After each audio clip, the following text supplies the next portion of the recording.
What's good, y'all? Welcome to my review for this week's episode of JoJo's Bizarre Adventures. Time it is Unbreakable.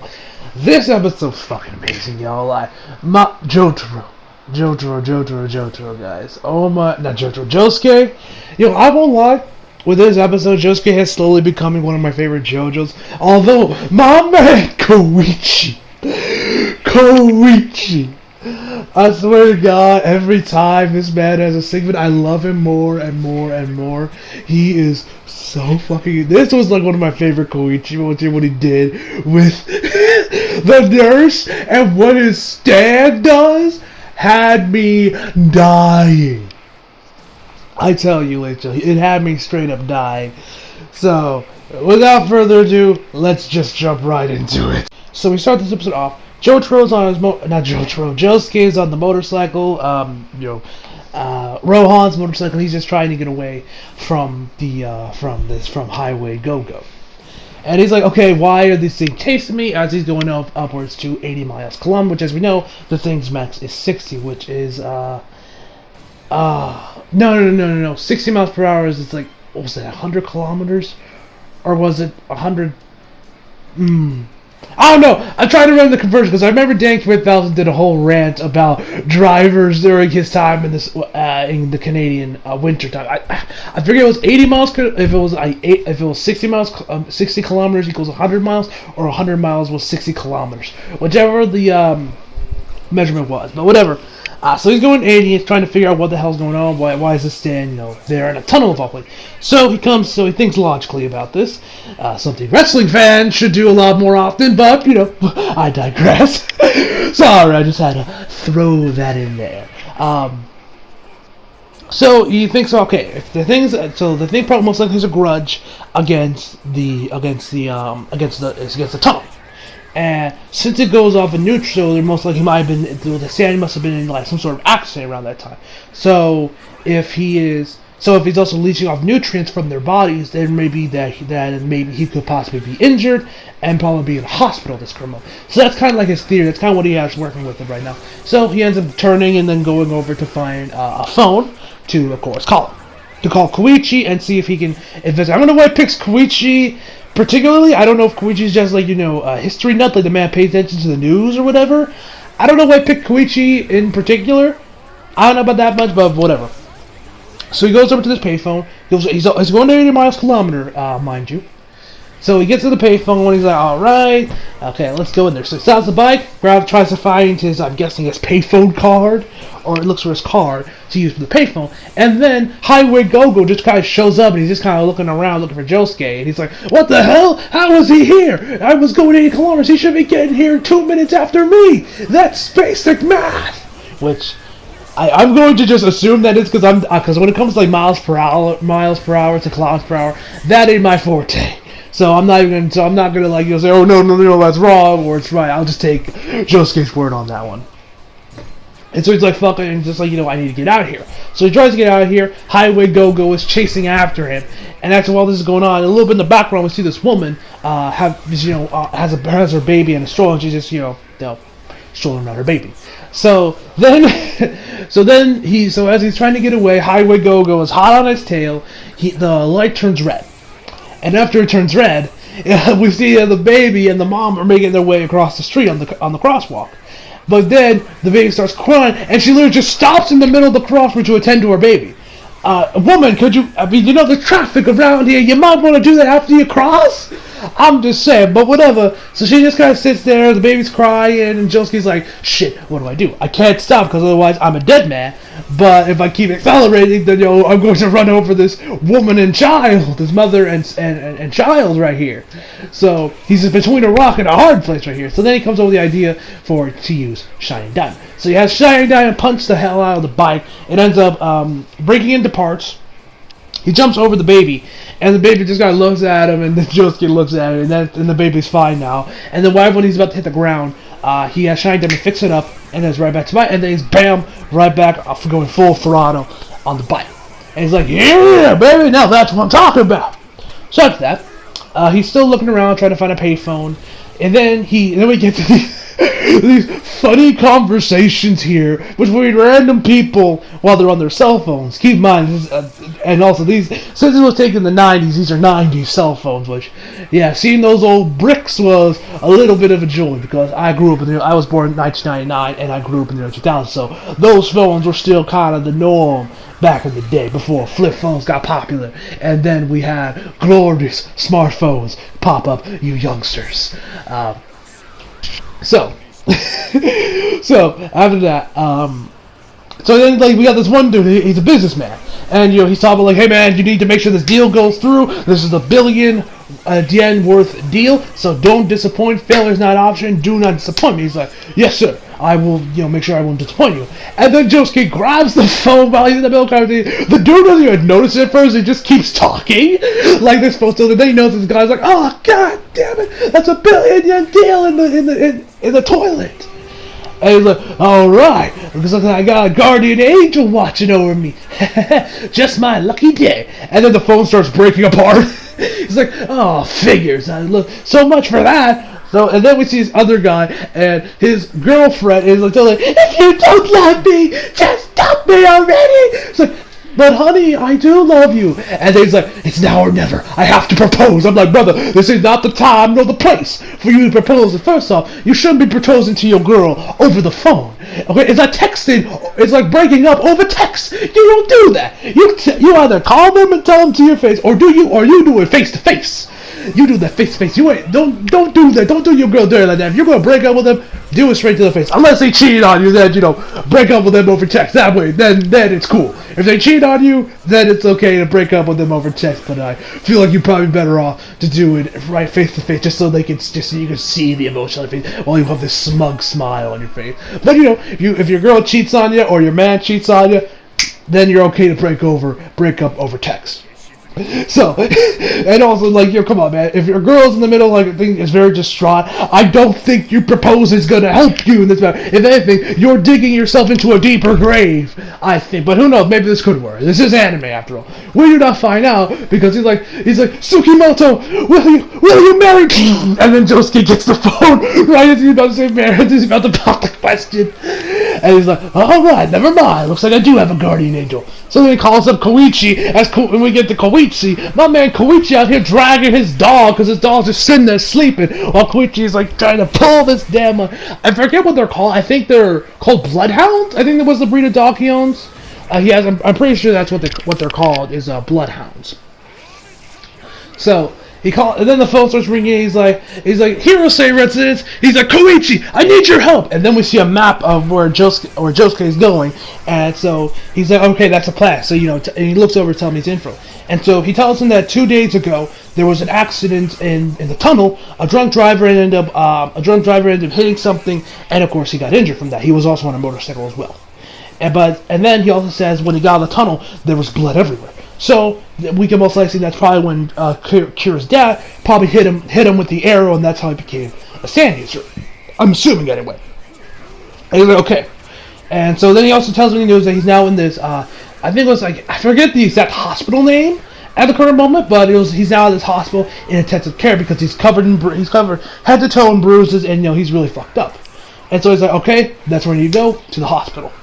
So after that, he said, and then we see him. He's going straight over to the pier, to the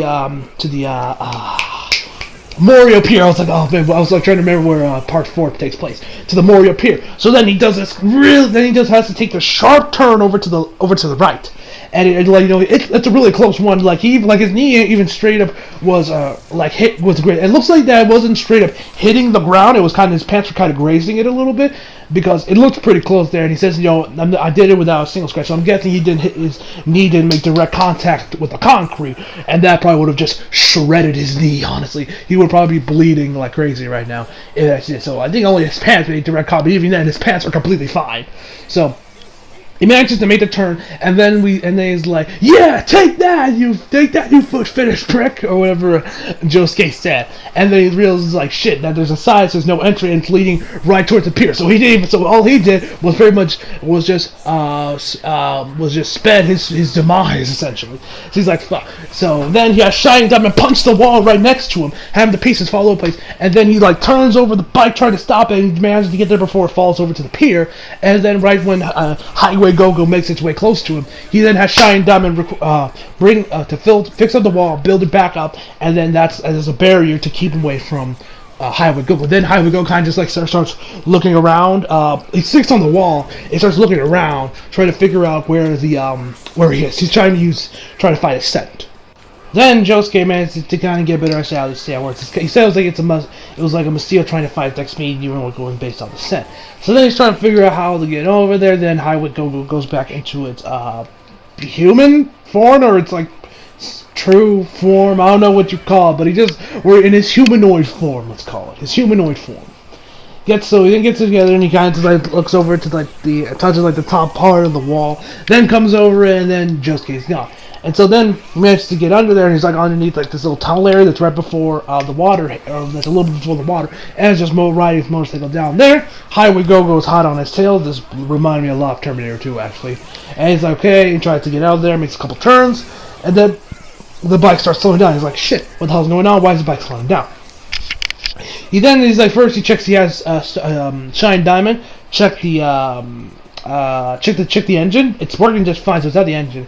And then he's like, wait, am I out of gas? Then Shine Diamond punches a hole throughout the gas tank, which shouldn't there be like a little thing on like where the speedometer is telling you like if it's empty or not? I don't know why he had to punch the gas tank to know if it's empty or not, but whatever. It is. And he's like, okay, that's why. And he's like, yeah, we're good. And then he sees this wall, and there's a car on top of the wall. And so he's like, oh, shit, I'm good. I'm Gucci. I'm good. I got nothing to worry about. The colors changed to red. I don't know what is with JoJo and always switching colors when shit hits the fan. I don't know why JoJo does that, man. So then he kamikaze straight into the wall. Josuke is sent flying over it. And then he lands by under the car, has Shine Diamond bring over the car. He gets inside the car, and right as Highway Go-Go makes a beeline towards him, he opens the other door, gets out of there, closes it once Highway Go-Go is fully inside there, has Shining Diamond fix it up, and it's sat in the car. Now, we know it won't last long because as you know, it can teleport. Highway Go-Go can essentially teleport, so it's not going long. So then, punches a hole in the car, has it refill the gas tank for his motorcycle. He's like, okay, where the hell do I go to now? I'm kind of lost. Shit. We then head over to Koichi. He is in the hospital. It was, I forget the name. I had it for a couple seconds there, and then I lost it, but whatever. He goes to the hospital. He's trying to tell her where the room is to where the motorcycle accident victim is. Where is he? What room is he in? The woman is having others. She's drinking her tea, or probably coffee, like your typical pompous prick. Has the cup and all. Puts it down, and she's like, yeah, can you please just fuck off? Kids like you are always making it so hard for us adults. Why? And you're pretty shrimpy, so you should go home. And you're pretty shrimpy for someone that belongs to a biker gang. Do your feet even touch the floor? And then Koichi kind of sits there, because he was kind of like on his tippy toes a little bit, but he can still reach the top part of reach the top. His head is still over the desk, so I guess that's just to make sure his arms can get there. Yeah, I forget. I always keep forgetting how hella short Koichi is. If I had to guess, the man is probably like 3'9", 3'5". I'd like to think he may be 4 feet at least, but I think he's probably shorter than that. Seriously, I don't know why a rock had to make my man Koichi so short. I don't know why I had to make him so short. And so then he ends up just like, alright. He admits defeat and kind of walks away. Then once he turns around, gets a little distance between him and her, he says, do it, Act 3. And he's like, yeah, and then Act 3. Oh my god, do I love Act 3. And then Act 3 says, yes, master, let's kill the hoe. I laughed so hard when he said, let's kill the hoe. That was so fucking fun. So then, these two bottles of or jars of medicine. Two of them start trying to follow, but she manages to catch them in time. It's like, whew, that was a close one. Each one of these jars run us 55,000 yen each, so that's pretty expensive. And then two more, the two top on top of them, fall over, and she's like struggling to hold it up, and she's like, and then Koichi, oh my god, my man Koichi, this is probably one of my favorite. This is like in my top 3 favorite Koichi moments in JoJo and Diamond is Unbreakable. So the Koichi just kind of sits there, and she's like, hey you, help me out here, and the Koichi has his hands in his pockets, and he just looks around for a couple of seconds. He's like, oh, I'm sorry, Miss Adult. Was that hey you directed towards me? She's like, of course it was. You're the only person in here besides me. And she's like, help me before these fall. I can't hold it. Sounds like a personal problem. You said I should go home, so I shouldn't get involved. Besides, and he puts his hand on his face, on his cheek. Since I'm so shrimpy, I probably couldn't even reach anyway. She's like, Duh. And she's like, but I do have a question. Will your superior reprimand you for if those bottles break? That would definitely. I would do anything to make sure that doesn't happen. She's like, fine, his name is Fugaki. I think his name was Fugaki something. It was like, his name is Fugaki. He's in 525. He's like, you can just the elevator 5th floor. You can't miss it. She's like, okay. And then, out of nowhere, Josuke comes running towards the window on his bike, breaking the glass everywhere. It's like an 80s action movie coming here. So now he's still riding the bike while he's inside the hospital, comes right towards where Koichi is, and she's like, Josuke. And then he's like, and Josuke's like, hey, Koichi, did you manage to find where he's at? His name is Yuya Fugaki. He's in the 5th floor, 525. Take the elevator. She's like, alright, thanks. Highway go. Excuse me, it's still hot on his tail. And so he's getting over there, he lands, he hits right into the elevator, he sends flying, hits his back against the wall before he falls down. And then he has Shine down to close the elevator, but some of Highway Go-Go's feet managed to slip in there a little bit, and he's like, damn, this thing's persistent. And so he gets out of it, and so then Reverb uses like his gravity attack. I didn't know, it was 3 freeze. Uses that, sends the things flying, and that way he closes the door. And so Josuke commands up to go up to the 5th floor. And so when that happened, as I go down, and Koichi says, I can only take down 1, and then we see a bunch of them are going through the air vents to get to Josuke. So then he gets over, to get over to the 5th floor, makes his way over to the room. When this happens, some of Highway Go-Go man to get their feet on Josuke. One man to get them, then the rest of them come hurling towards him. He uses Shining Diamond to try and hold them off. And he's like, nothing will stop me. I'll take you even if it kills me. So he's like making his way over there. Then a few the feet get really into him. He's like, ah! But then he manages to open the door before he falls. So he's like, I am going to beat the ever-living shit out of you. And so then we see him. He's sitting right there. The dude... This dude looks like the type of characters that Araki draws for like model type characters. Like, this is the one that all the women would fawn over. And he got 3 women actually all over his room. She's like, hey, get out of here. You shouldn't be here. Yada yada. They're and actually, fun fact, one of them is actually voiced by the same voice actors that's voicing Tisei. No, Ronnie. Yeah, Ronnie. And SAO Alicization, which we actually had a 1-hour special for that, which I thought was actually going to happen next week. Next week it's episode 10. Yikes! And if you check their Twitters, the tweet where they announce that they're playing Ronnie and Tisei, literally all of them is just people apologizing for what they had to go through in episode 10, and they're like, oh, thank you, thank you. I of course said my own 2 cents of saying, God bless you both for doing the job nobody wanted to do, and I hope to God, Aniplex paid you both compensated you both handsomely, which I sure hope to God they did. I swear, those 2 women deserved a fucking raise after episode 10. They deserved a little bit of bonus. Call that the I had to voice a character getting raped bonus. Or it almost got raped. It was attempted rape. So anyway, that's where it was. So they're going after that, and then he tells me, get off of him, I don't know him, leave him alone. And he's like, hey, you should be all over me. I have to take the piss of a lifetime, and I don't know how much longer I can hold. So then they all start crowding all over him, trying to whoever gets to make him help him me, you know. It's so freaking weird, man. This was so weird. And so they're all fine. Then like I think it was like the blonde chick gets it. I was either the blonde chick or the black haired chick. So they managed to get there to do the deed, and then Akami. It was like Akami. I forget what her name was. The red haired one. She is she's like she's about to grab a peach. Yeah, I'm pretty sure it was a peach. And cuts it up and feed it to him. And then he's like, hey man, don't use that one. That one's rotten. Pick another one. And she's like, yeah, sure, babe, but how'd you know it's rotten? He's like, bitch, I can smell that shit from here. Can you not? And so then she cuts it, and she's like, oh shit, you were right. It is rotten. She's like, yeah, I guess my sense of smell has improved tremendously since last time.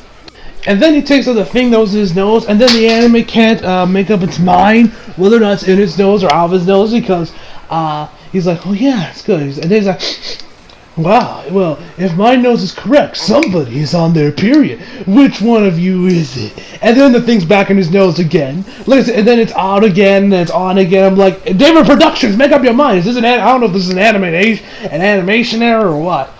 So back to where it was. Like I said, here is when the episode just gets straight up weird. So like I said, he says, which one of you were on your period? And then the blonde chick is blushing, and she's like, it's like, it's you, Yukiko. I hit the nail right out there. And she's like, it covers her face with like this like box or whatever she's holding. I thought that was kind of funny. I mean, I don't even know how you can tell. I mean, I've never known when my mom was on her period. It's not like it has some distinct smell to it. Except there was this one time. I'll spare you guys the details of what happened at this beach house I went to. Back in, what was it, like 2012, 2013? Somewhere around that time frame. All I will say about that is that there was a bed, and it was soaked in blood. That's all I'm going to say. So anyway, back to the episode. So then he's on about, like, oh man, someone is really pissed off right now.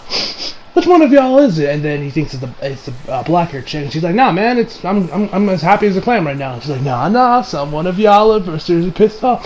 Man, come on, which one of you is it? Man, it smells like y'all are about to pop. And then you can slowly see Josuke's shadow appear on like the little monitor thing, and then they're all like, ah! And then there's Josuke, he's sitting up, and then his theme. I'm pretty sure this is a theme playing. We hear a lot more of it this time in this episode, and it sounded amazing. I love this theme. He's like, that smell is courtesy from yours truly, you dick. It's like, and that's bullshit. How are you so sad? You should be a nutritious wasteland. And then he's like, easy. And then he was actually drinking from his IV. It's like, you were drinking from my IV like a malnourished vampire. He's just calm down. It was just a taste.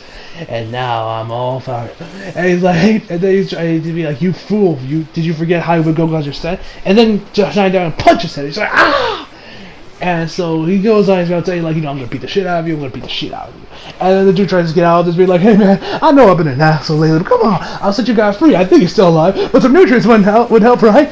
Come. And then he's like, come on, you wouldn't be beating a crippled guy like me. My back's broken, my arms and legs are messed up. I can't even roll over to scratch my ass. I love JoJo, man. This show is so amazing. So back to where I was. So then he's like, yeah, you're right. That would leave a bad taste on my mouth. And it's not quite mad. He's like, yeah, I know, right? He's like, well, to make sure I escape that nightmare, I've taken the liberty to fix you with shining diamond. He's like, oh yeah, you're right. I'm all good now. He's like, now that that's out of the way, my conscience will be clear. And so then he beats the shit out of him, has him hurling out of the window. And then the narrator talks about how he's like, Josuke, and he says, if you even think about using Heaven's and Highway Go-Go to fix yourself up, I will come back and rearrange your face again. And insistently, Josuke. And then he's like flying into the waterfall. Three girls fall. He's like, no! And he's like, and Josuke takes in a deep breath. Ah, man, it feels like New Year's Day and I just put on a clean pair of my favorite underwear. I was like, wait, what? Huh? Nani? Anyway. And so that's where the episode ends. After we see that he fixes up Rohan. Rohan's still like, what have you done? You shouldn't have done that. That was a, blah blah. He still won't, accept Josuke. He still hates his guts. And we just see JoJo just pull his hat down. We can all see me said, yuddy yuddy. And so then we get to Koichi. He's walking his dog. Which, by the way, Koichi's dog is about up to where his arms are in length when he's on all fours. I swear that if the dog goes up on its hind legs, it's probably taller than him. And so then we get to Kira. This was the only part. This was the end of the episode. And he's putting on his shoes. I'm assuming to go to work. We then go over to the wife, and she's going downstairs to the basement. The window's open, and then we see this cat, which is a British short hair. Which actually, this cat reminded me a lot of the cat that's in Pet Sematary, which you guys know. Pet Sematary's remake is coming out in April, which I'm excited to see because I loved the Pet Sematary from the 90s. I recorded a review of that. I think I'm gonna drop that review around the time when the remake comes out. So I was gonna release this review earlier, but I think I'll save it for that. So anyway, and that's where the episode ends, where she's like, where did you come from, silly? And so that's where the episode ends. Overall, love this week's episode of JoJo. It was amazing. Josuke is amazing. The storyline with Gogo was awesome. Koichi, my man, was killing it once again.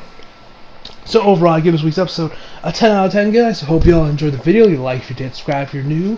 Follow me on Instagram, Twitter, if you like it. Links down in the description box below. And as always, come back for more. See you guys next time.